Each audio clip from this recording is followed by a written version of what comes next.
नमस्कार दोस्तों, एक बार फिर से आप सभी का स्वागत है आपके अपने यूट्यूब चैनल पर। सीटेट एग्ज़ाम 2022 28 दिसंबर फर्स्ट शिफ्ट पेपर 1 सफलतापूर्वक संपन्न हो चुका है। तो आइए देखते हैं कैसे प्रश्न पूछे गए थे। प्रश्न है, निचली कक्षाओं में शिक्षण की खेल पद्धति मूल रूप से आधारित है। करेक्ट आंसर हो जाएगा विकास एवं वृद्धि के मनोवैज्ञानिक सिद्धांतों पर। अगला प्रश्न पूछा गया था, पियाजे के अनुसार निम्नलिखित में से कौन सी अवस्था में बच्चा अमूर्त संकल्पनाओं के विषय में तार्किक चिंतन करना आरंभ करता है। करेक्ट आंसर हो जाएगा मूर्त संक्रियात्मक अवस्था।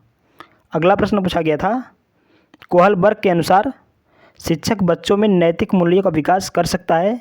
करेक्ट आंसर हो जाएगा नैतिक मुद्दों पर आधारित चर्चाओं में उन्हें शामिल करके। अगला प्रश्न पूछा गया था, वाइगोत्स्की बच्चों के सीखने में निम्नलिखित में से किस कारक की महत्वपूर्ण भूमिका पर बल देते हैं। करेक्ट आंसर हो जाएगा सामाजिक। अगला है, ब्रेल लिपि में कितने बिंदु होते हैं। तो ब्रेल लिपि में जो है 6 बिंदु होते हैं। ब्रेल लिपि की खोज लुई ब्रेल ने की। अगला है, कौन सा एनसीएफ 2005 का एक दिशा निर्देशन सिद्धांत नहीं है। करेक्ट आंसर हो जाएगा विद्यार्थी में अंकगणितीय सक्षमता बढ़ाना। अगला है, एक 5 साल का बच्चा यह तर्क नहीं कर पाता कि जब पानी को ऊंचे और संकरे गिलास से चौड़े बर्तन में डाला जाता है तो पानी की मात्रा उतनी ही रहती है। ऐसा इसलिए होता है कि वह विपर्ययी चिंतन नहीं कर सकता। अगला है, शिक्षक दिवस पर भाषण देने से पहले रमन दर्पण के सामने भाषण देकर अभ्यास करता है। वाइगोत्स्की ने इस गतिविधि को डैश के रूप में वर्णित किया। करेक्ट आंसर हो जाएगा निजी भाषण। अगला है, वह अस्थायी सहयोग जो माता पिता एक बच्चे को एक कार्य करने के लिए तब तक प्रदान करते हैं जब तक कि बच्चा अपने दम पर नहीं कर सकता, वह है। करेक्ट आंसर हो जाएगा मचान, आधारभूत सहायता। अगला है, प्रगतिशील शिक्षा में निम्नलिखित में किस कथन से संबंधित है। करेक्ट आंसर हो जाएगा ज्ञान प्रत्यक्ष अनुभव और सहयोग से उत्पन्न होता है। अगला प्रश्न पूछा गया था, भाषा विकास के लिए सबसे संवेदनशील समय निम्नलिखित में से कौन सा है। करेक्ट आंसर हो जाएगा प्रारंभिक बचपन का समय। अगला प्रश्न पूछा गया था, बाल केंद्रित शिक्षा का समर्थन निम्नलिखित में से किस विचारक द्वारा किया गया। करेक्ट आंसर हो जाएगा जॉन डीवी। अगला है, व्यवहार के निरीक्षण द्वारा किसी के मानसिक दशा का पता लगाना किस विधि की विशेषता है। करेक्ट आंसर हो जाएगा निरीक्षण विधि। अगला है, स्कूल बच्चों के समाजीकरण की एक ऐसी संस्था है जहां प्रमुख स्थान स्कूल की गतिविधियों का होता है। अगला है, बुद्धि लब्धि की अवधारणा दी गई थी। तो बुद्धि लब्धि की अवधारणा जो है स्टर्न के द्वारा दी गई थी। तो स्टर्न आपका करेक्ट आंसर हो जाएगा। अगला है, खेलों के माध्यम से बालक में कौन सा गुण विकसित होता है। तो खेलों के माध्यम से जो है बालक में सामाजिकरण का गुण विकसित होता है। अगला प्रश्न पूछा गया था, निम्नलिखित में से संज्ञानवादी पद्धति के जनक हैं। तो करेक्ट आंसर हो जाएगा जीन पियाजे व ब्रूनर। अगला है, हार्वर्ड गार्डनर के सिद्धांत के अनुसार एक कक्षा में तरह तरह की अध्यापन रणनीतियों का इस्तेमाल होना जरूरी है क्योंकि। करेक्ट आंसर हो जाएगा वह बुद्धि बौद्धिकता को निष्पादित करने में मददगार है। अगला है, पुरुष सामान्यतः दिमाग से सोचते हैं और महिलाएं अपने हृदय से सोचती हैं, यह कथन क्या दर्शाता है। करेक्ट आंसर हो जाएगा लैंगिक रूढ़िवाद। अगला प्रश्न पूछा गया था, वे कौन से बाह्य कारक हैं जो एक बालक को कक्षा में रुचि लेने से रोकते हैं। करेक्ट आंसर हो जाएगा संस्कृति और प्रशिक्षण। अगला प्रश्न है, डिस्लेक्सिया किससे संबंधित है। तो डिस्लेक्सिया जो है पठन विकार से संबंधित है। तो पठन विकार आपका करेक्ट आंसर हो जाएगा। अगला प्रश्न पूछा गया था, बच्चे तब सर्वाधिक सृजनशील होते हैं जब वे किसी गतिविधि में भाग लेते हैं। करेक्ट आंसर हो जाएगा अपनी रुचि से। अगला है, कोई शिक्षिका अपने विद्यार्थियों को क्या कहे कि इन्हें भीतरी प्रेरणा के साथ कार्य करने के लिए प्रोत्साहित कर सके।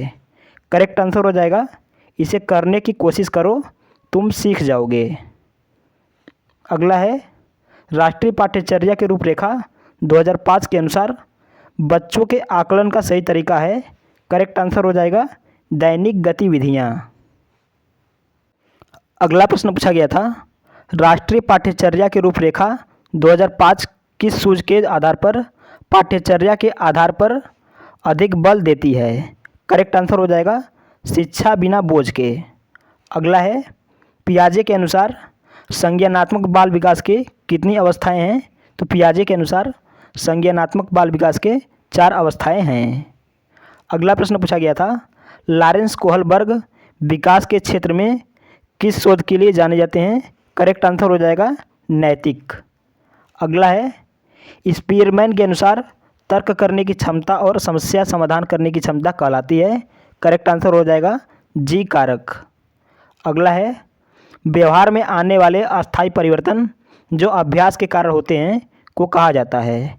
करेक्ट आंसर हो जाएगा सीखना।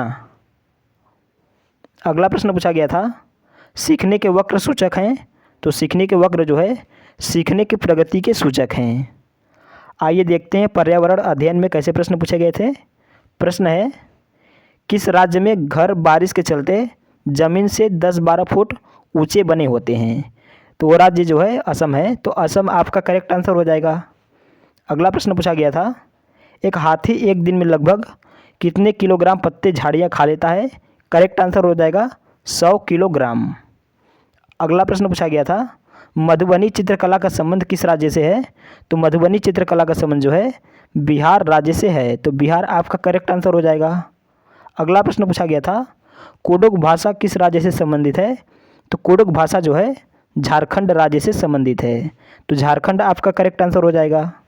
अगला प्रश्न पूछा गया था, भैंस की पीठ पर प्रायः बगुला पक्षी बैठा दिखाई देता है, ऐसा इसलिए होता है क्योंकि? करेक्ट आंसर हो जाएगा भैंस की पीठ पर परजीवी कीट खाता है। अगला है, रेगिस्तानी ओक एक पेड़ का नाम है जिसकी जड़ें उस गहराई तक ज़मीन में भीतर तक जाती हैं जब तक कि पानी तक न पहुंच जाएं। इस पेड़ की जड़ों की गहराई इस पेड़ की ऊंचाई की लगभग 30 गुनी होती है। यह पेड़ कहाँ पाया जाता है? करेक्ट आंसर हो जाएगा यह पेड़ ऑस्ट्रेलिया में पाया जाता है। अगला है, खेजड़ी के विषय में सही कथनों को चुनिए। करेक्ट आंसर हो जाएगा यह वृक्ष मुख्यतः रेगिस्तानी क्षेत्रों में पाया जाता है। अगला प्रश्न पूछा गया था, पशुओं की त्वचा पर विविध धारीदार चिन्ह का कारण है? करेक्ट आंसर हो जाएगा उनकी त्वचा पर बालों के कारण होते हैं। अगला है, कैक्टस पौधों के बीच कौन सा पक्षी अपना घोंसला बनाता है? तो कैक्टस पौधों के बीच जो है फाख्ता पक्षी अपना घोंसला बनाता है। अगला प्रश्न पूछा गया था, टैपियोका का दूसरा नाम क्या है? तो टैपियोका का दूसरा नाम जो है कसावा है, तो कसावा आपका करेक्ट आंसर हो जाएगा। अगला प्रश्न पूछा गया था, तमिलनाडु के निकटवर्ती राज्य कौन कौन से हैं? तो तमिलनाडु के निकटवर्ती राज्य केरल, कर्नाटक और आंध्र प्रदेश हैं। अगला प्रश्न है, वल्लम नाव का प्रयोग कौन से राज्य में होता है? तो करेक्ट आंसर हो जाएगा ये एक लकड़ी से बनी नाव होती है। केरल राज्य में बच्चे स्कूल जाने के लिए प्रयोग करते हैं। अगला है, कर्क रेखा भारत के कौन कौन से राज्य से होकर गुजरती है? करेक्ट आंसर हो जाएगा 8 राज्यों से होकर गुजरती है। वे 8 राज्य जो है गुजरात, राजस्थान, मध्य प्रदेश, छत्तीसगढ़, झारखंड, पश्चिम बंगाल, त्रिपुरा, मिजोरम हैं। अगला प्रश्न पूछा गया था, चेराव नृत्य कौन से राज्य से संबंधित है? तो चेराव नृत्य जो है मिजोरम राज्य से संबंधित है, तो मिजोरम आपका करेक्ट आंसर हो जाएगा। अगला प्रश्न पूछा गया था, रेड डाटा बुक क्या है? तो रेड डाटा बुक जो है विलुप्त जानवरों से संबंधित है। 1 जनवरी 1972 को पहली रेड डाटा बुक प्रकाशित हुई थी। अगला है, कोई डॉक्टर एक मरीज को खाने के लिए कुछ दवाइयाँ लिखता है और साथ ही गुड़, आंवला और हरी पत्तेदार सब्जियां जरूर खाने की सुझाव देता है। यह मरीज किस रोग से पीड़ित होना चाहिए? करेक्ट आंसर हो जाएगा एनीमिया। अगला प्रश्न है, भारत के मानचित्र में दिल्ली की स्थिति के सापेक्ष हिमाचल प्रदेश शिमला और मध्य प्रदेश की राजधानी भोपाल क्रमशः स्थित है दिल्ली के। करेक्ट आंसर हो जाएगा उत्तर और दक्षिण में। अगला है, पसंद नापसंद के बारे में चर्चा करते समय किसी छात्र ने कहा मुझे और मेरी माँ दोनों को साफ खाना बहुत पसंद है। जब भी हमारी साफ खाने की इच्छा होती है हम पास के किसी होटल में जाकर लिंगोहू फेन खाते हैं। यह छात्र कहाँ का हो सकता है? करेक्ट आंसर हो जाएगा हांगकांग का। अगला है पर्यावरण अध्ययन की एक कक्षा में शिक्षक विद्यार्थियों से उनके गर्मी की छुट्टियों में किए गए भ्रमण पर बातचीत कर रहा है क्योंकि करेक्ट आंसर हो जाएगा विद्यार्थियों के अनुभव ज्ञान रचना का आधार हैं। अगला प्रश्न पूछा गया था बिहार राज्य में लीची के उत्पादन में कौन सा जिला अग्रणी है? करेक्ट आंसर हो जाएगा मुजफ्फरपुर। अगला प्रश्न पूछा गया था राष्ट्रीय पाठ्यचर्या की रूपरेखा 2000 के अनुसार पर्यावरण अध्ययन को किस कक्षा समूह में स्थान दिया गया है? करेक्ट आंसर हो जाएगा तीसरी से 5वीं कक्षा में। अगला है किस राष्ट्रीय पाठ्यचर्या फ्रेमवर्क एनसीएफ ने प्राथमिक स्तर पर एक एकीकृत पाठ्यचर्या क्षेत्र रूप में पढ़ाए जाने के लिए पर्यावरण अध्ययन की सिफारिश की? करेक्ट आंसर हो जाएगा एनसीएफ 2000। अगला प्रश्न पूछा गया था पर्यावरण अध्ययन पाठ्यक्रम बच्चों की समग्र शिक्षा का कारण बन सकता है? यदि है करेक्ट आंसर हो जाएगा विषयगत एकीकृत और समावेशी।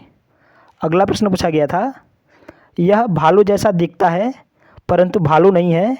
यह दिन के लगभग 17 घंटे वृक्षों की शाखाओं से उल्टे लटक कर सोता है। यह जिस वृक्ष पर रहता है उसी की पत्तियां खाता है। यह लगभग 40 वर्षों तक जीवित रहता है। करेक्ट आंसर हो जाएगा स्लॉथ। अगला है बिहार राज्य के लोगों के लिए मधुमक्खी पालन की प्रक्रिया शुरू करने का सर्वोत्तम समय कौन सा होता है? करेक्ट आंसर हो जाएगा अक्टूबर से दिसंबर महीना। अगला है प्राथमिक स्तर पर बच्चों की भाषा का आकलन करने का उद्देश्य है। करेक्ट आंसर हो जाएगा उसके भाषा प्रयोग की क्षमता का आकलन। अगला प्रश्न पूछा गया था भाषा अर्जन क्षमता किसके साथ संबंधित है? करेक्ट आंसर हो जाएगा चॉम्स्की। अगला प्रश्न पूछा गया था प्राथमिक स्तर पर भाषा सीखने में भाषा संबंधी कौन सा संसाधन सर्वाधिक महत्वपूर्ण है? करेक्ट आंसर हो जाएगा बाल साहित्य। अगला है विद्यालय में भाषा शिक्षण के लिए कोई कार्यक्रम शुरू करते समय सबसे महत्वपूर्ण है। करेक्ट आंसर हो जाएगा बच्चे की सहज भाषाई क्षमता को पहचानना। अगला है प्राथमिक स्तर पर पढ़ना सीखने से सबसे कम महत्वपूर्ण है। करेक्ट आंसर हो जाएगा पढ़ने का उद्देश्य। अगला प्रश्न पूछा गया था हिंदी शिक्षण की दृष्टि से निम्न में से कौन सी पद्धति छोटे बालकों के लिए उपयोगी है? करेक्ट आंसर हो जाएगा किंडरगार्टन पद्धति। अगला है कविता शिक्षण की विशेषता है। करेक्ट आंसर हो जाएगा अनुभूति की प्रधानता, संगीतात्मकता, रसानुभूति। अगला प्रश्न पूछा गया था भाषा की पाठ्यपुस्तक में सबसे महत्वपूर्ण पक्ष है। करेक्ट आंसर हो जाएगा पाठों का उद्देश्यपूर्ण चयन। अगला है भाषा कौशल के कितने प्रकार होते हैं? तो भाषा कौशल के 4 प्रकार होते हैं श्रवण, वाचन, पठन, लेखन। अगला है देशभक्ति में कौन सा समास होगा? तो देशभक्ति में तत्पुरुष समास होगा। आइए देखते हैं मैथ में किस टॉपिक से प्रश्न पूछे गए थे। तो मैथ में संख्या पद्धति से क्वेश्चन देखने को मिले, एलसीएम और एचसीएफ से भी प्रश्न देखने को मिले और अंक गणित पर आधारित समस्याएं भी पूछी गई। ठीक है, तो साथियों ये थे 28 दिसंबर first shift CTET exam paper 1 का एनालिसिस। यदि वीडियो अच्छा लगा हो, हेल्पफुल लगा हो, वीडियो को लाइक और चैनल को सब्सक्राइब जरूर करें और कमेंट करके बताएं कि वीडियो कैसा लगा। धन्यवाद।